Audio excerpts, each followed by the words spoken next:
Hey y'all, today we're going to have a look at a progression that's called the 1-6-4-5 progression. It's slightly different than my 1-6-2-5 lesson in the way that here we're going to use only major and minor quality chords. We're not going to delve into any sevenths. This is a progression that where I'm from in Chicago, we refer to as ice cream changes. And when I think of ice cream changes, there's one song that sticks out above all the rest, and that song is the iconic Benny King, Stand By Me. I'm not sure if you're all aware of this or not, but Stand By Me is one of the top 10 highest grossing songs of all time. That means even if it's number 10 in all of recording and publishing history, only 9 other songs have made more money than the song Stand By Me. That's what I call a hit.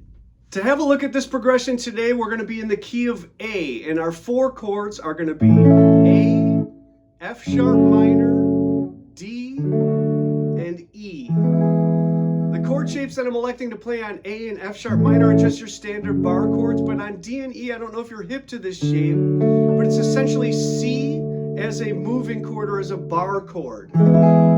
In soul music especially, this is a really important chord to know. The other inversions that I might use on my 4 and 5 chord for this one might be regular bars for D, but I'll sort of do this Hendrix slide, although he probably got it from Curtis Mayfield, that takes me to a first inversion chord. On E, I might do the same exact move.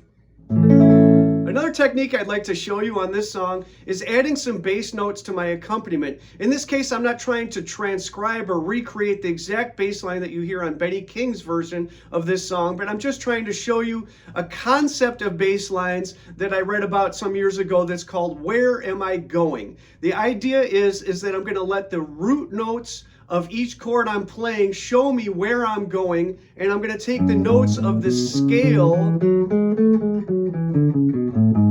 to sort of augment that. In this case, that means in the first part, I'm coming up on an E, G sharp, and A. That definitely sounds like Stand By Me. Then I'm going to walk down to F sharp. Then I'm going to walk up to D.